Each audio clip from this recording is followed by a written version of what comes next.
O nosso tema agora é a inovação na educação permanente nos dias atuais. E quem vai conversar comigo sobre esse tema é o Dr. Murilo Soares Costa. Murilo é enfermeiro formado pela UFES, especialista em saúde pública, especialista em gestão da saúde, doutor em ciências da saúde, infectologia e medicina tradicional ou tropical? Tropical mesmo, achei que eu estava lendo errado, desculpe. Pela UFMG e coordenador da Unidade de Ensino, Pesquisa e Inovação no Hospital Estadual Dr. Dório Silva, o Inova Capixaba. Doutor Murilo, é um prazer recebê-lo aqui para falar de um tema tão pertinente, né, nos dias atuais. Eu que agradeço, na verdade, o convite de estar em Cachoeira e de poder falar um pouco do tema, que é o que eu tenho trabalhado, na verdade. Estar em Cachoeira é maravilha, né? Aposto que já ouviu falar maravilhas dessa cidade calorosa que é Cachoeira. Calorosa! Brinquei com todos que eu falei assim, olha, eu estou indo para um local que ele é um pouco mais frio que os Alpes suíços. E hoje nós estamos no dia de outono típico de Cachoeiro, muito quente. Muito quente. Mas olha, eu já vim a Cachoeiro 2 vezes e eu não vim para turismo ainda, eu só vim para dar palestra. Eu falo que eu tenho que vir ainda para, de fato, conhecer bem a cidade, a região. Então venha explorar a capital secreta do mundo, porque aqui tem muita coisa escondida para ser revelada. Bom saber. Pode vir.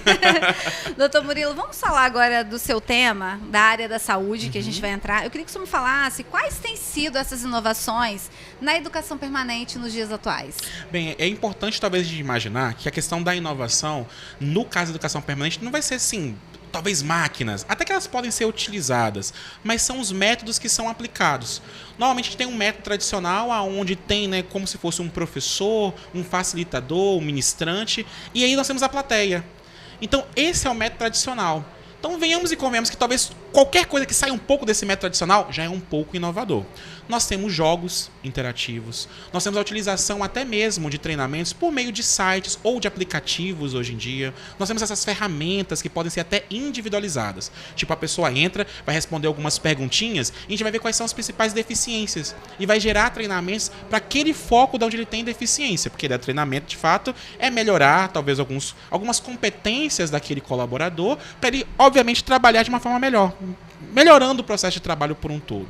Nós vamos ter, por exemplo, a questão da interação de máquinas, por exemplo, com touchscreen, com alguns jogos interativos, até simuladores, né? Ou treinamentos, por exemplo, práticos. Então, tudo que sai um pouco daquela ideia de um professor ou um ministrante e eles sentadinhos ali, já é realmente uma grande inovação para os treinamentos. E as pessoas, às vezes, não conseguem ter noção do tanto que isso impacta no aprendizado, né? Porque você acaba saindo da teoria e tendo, de certa forma, uma prática. Isso. Mesmo fazendo simulação, você está tendo uma aula prática do que está acontecendo. Como que o senhor percebe essa evolução nesse aprendizado, nessa educação? Isso aí é uma pergunta fantástica. Muitas vezes, quando a pessoa está ali só sentadinha e ouvindo uma pessoa, entra um conteúdo, sai para um ouvido, sabe? Ou mexe num celular. Quando a gente vai para um treinamento prático, onde, por exemplo, uma sala invertida, onde ele tem que dar, entre aspas, o treinamento, que a gente avaliar o que está de certo, ou que está não errado, mas precisa ser ajustado. Ele tem mais atenção.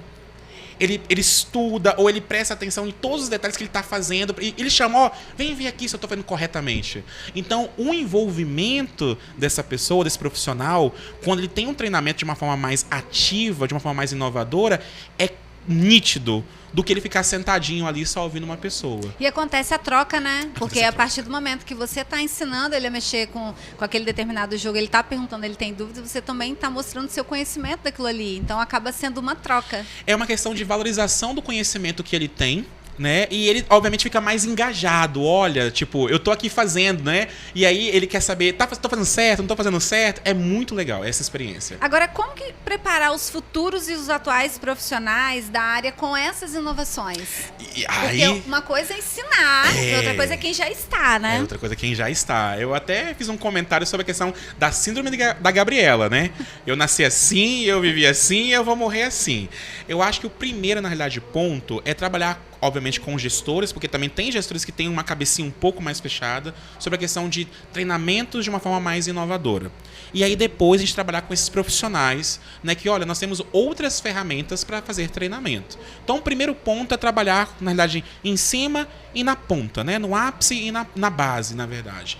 Depois que a gente faz isso, é aos poucos. Eu acho que não vale a pena, por exemplo, pegar o treinamento mais inovador e fazer no primeiro dia. Vai aos pouquinhos. Vai um treinamento onde vai ter uma maior colaboração. Vamos fazer uma gincana? Um treinamento com gincana de perguntas e respostas, por exemplo, aonde a pessoa que deu a resposta que é equivocada e você dá a correta, ela se incentiva. Então, essa é uma forma, na realidade, uma forma leve, digamos assim, de a gente iniciar. Ponto importante, formação. Eu acho que nas faculdades, nos cursos técnicos, nós já temos que conversar sobre esses treinamentos inovadores. Né? Pessoas fazerem pós-graduação sobre essa área ou cursos, mas esse é o ponto, sensibilizar primeiramente gestores e depois de uma forma tentar sensibilizar os profissionais. Eu acho que aí vem a pior parte, né? Porque tem aqueles profissionais que já estão há muitos anos, há 20 anos ou mais.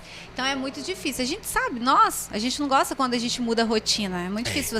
A gente se acomoda a uma determinada rotina e a gente segue. Então quando tem qualquer coisa nova, a gente já tem aquela, não, peraí, né? Já estou perto de me aposentar, vou aprender agora como fazer essas pessoas se interessarem também para essas inovações tecnológicas. Eu acho que o principal desse como aí é assim, olha, vai ajudar a sua vida. Sabe que essa assim, vai ajudar a sua vida? Então, venhamos e convenhamos. Antigamente, era pombo correio, né? Que a gente escrevia alguma coisa para um pombo correio. Hoje tem um celular que a gente quiser, a gente liga e vê o rosto da outra pessoa do outro lado do mundo.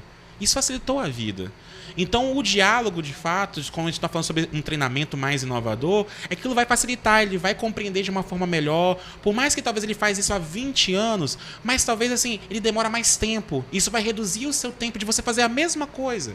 Então, é ter um diálogo franco e aberto, na verdade, para falar, vai melhorar a sua vida, vai por mim. Agora, nós falamos de todos os benefícios, né? Sim. De tudo de bom que traz. Mas tem desafios? Existem desafios? E quais são? Boa pergunta, uma ótima pergunta. Tudo tem dois lados, né? Uma área de convergência, que é muito maravilhoso, que tudo ali é legalzinho, e tem uma área de divergência. Talvez um pouco desses desafios a gente tem que, primeiro, mudar a mentalidade, que já mudar a mentalidade por si só já é um grande desafio. E de vez em quando a gente tem que ter investimentos, até financeiro mesmo. Será que nós temos um local adaptado para fazer esses treinamentos? Será que nós podemos, por exemplo, comprar recursos como tablets, computadores para dar esses treinamentos? Ou, dependendo, no caso da área da saúde, né? Comprar um manequim para que tenha treinamentos realísticos. Então, assim, estruturar também, minimamente, um setor para treinamento para que possa ser executado da melhor forma. Para também não fazer de qualquer jeito, né? Porque fazer de qualquer jeito também não vai chegar ao resultado que a gente queria. Tem que fazer um negócio bem feito também, né?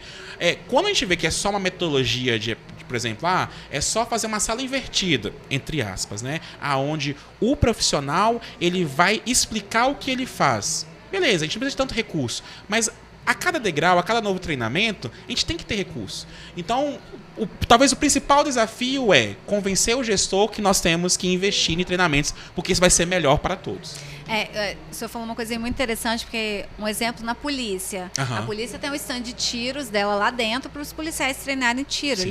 Às vezes eles têm até algum local para treinar uma situação de risco, alguma coisa. E na área da saúde a gente vê pouco isso. Você não chega no hospital e vê uma área específica para aqueles enfermeiros que estão ali treinarem alguma situação nova que pode acontecer. Na verdade, o pessoal da saúde acaba treinando já na prática, já é praticando e não treinando, né? Justamente. E aí, assim, eu posso falar porque realmente na pandemia da Covid-19, eu estava em São Mateus, aí eu pensando aqui do sul, indo para o norte, na verdade, e aí estava tudo muito parado, eu consegui um manequim com a UFES para que os treinamentos fossem com esse manequim. Era tudo novo. Então a gente não podia treinar, digamos assim, diretamente no paciente, né? Então teve inúmeros novos procedimentos na época da Covid que foi treinado primeiro no manequim. E lá no Dório, puxando agora um pouco sardinha, né? No Dório nós temos esse espaço. Mas infelizmente não é todo local, como você mesma falou, que tem um espaço para treinamento com esses materiais. Então, assim, o bom que eu tô aqui falando, porque, olha, o Murilo executa, tá? O doutor Murilo realmente executa isso.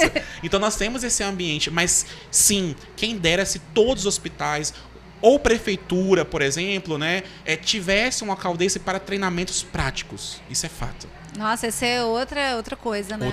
Outro nível a saúde, né? Justamente. Mas também a gente sabe que existem algumas dificuldades, mas a gente também não pode deixar que as dificuldades atrapalhem um investimento desse, né? Com certeza. E aí eu vou tocar num ponto que, na realidade, que eu nem havia comentado. Nós temos uma política de educação permanente do Ministério da Saúde e muitas das vezes ela é esquecida. Então, assim, se todo mundo parar para dar uma lida nessa política de educação permanente, vai ver o que é necessário para nós, né, construirmos um bom local para educação permanente, fazer ótimos treinamentos. Muito legal. Agora, como que a tecnologia ajuda, de certa forma, a superar esses desafios? Ah, isso aí é fantástico. Hoje em dia, por exemplo, com o celular você consegue fazer um treinamento ótimo. Ponto importante, a gente tem que entender que tem pessoas que aprendem praticando, tem pessoas que aprendem ouvindo, tem pessoas que aprendem falando. Você viu, né? São grupos de pessoas diferentes, de forma diferenciada. Então, de vez em quando, por exemplo, nós estamos aqui com um podcast. Tem pessoas que colocam, na realidade, né, pra ouvir e elas aprendem pra caramba. Mas tem um outro que talvez ele não gosta muito de ouvir, ele gosta de praticar. Então, de acordo com a tecnologia, na verdade, ela consegue, por exemplo, no local de trabalho, né, vamos separar hoje 30 minutos para fazer um treinamento online, tá ótimo. Porque se a gente for pegar, por exemplo, esses 30 minutos muito bem executados com o celular, com o tablet, com o próprio computador, vai somar muito. Venhamos e convenhamos, todo mundo sabe, isso aí até de gerenciamento, administração e enfermagem, que nenhum profissional fica 100% de fato para o trabalho. Sempre vai ter uns minutinhos ou outro e tal. Se for algo interativo, essa nova tecnologia pode atrair ele. E aí venhamos e convenhamos também. Quando você gosta, você se imerge naquele mundo. Exatamente. Daqui a pouco ele vai passar mais do tempo que eu quero treinar. Eu estou aprendendo mais. É interativo. Não é só aquela leitura do PDF sem imagens, digamos assim. É algo que chama atenção. Cada um tem sua característica realmente de entender. E não adianta. Eu acho que esse é o papel da gestão, né? Na saúde, quando a gente fala em gestão. Identificar dentro da equipe essa pessoa, direcionar os treinamentos para aquelas pessoas de acordo com o perfil delas. Justamente.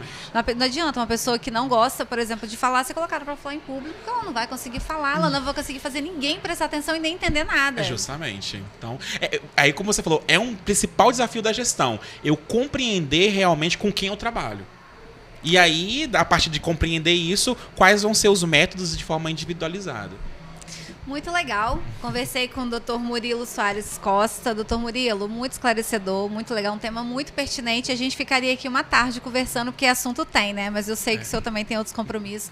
Queria muito te agradecer pela sua presença aqui, por ter participado conosco desse bate-papo. Eu agradeço, espero voltar mais vezes à Cachoeira e, se possível, para conhecer, na realidade, a cidade, né? E sempre que puder, estou disponível, na realidade, para vocês. Muito obrigada a todos e até a próxima.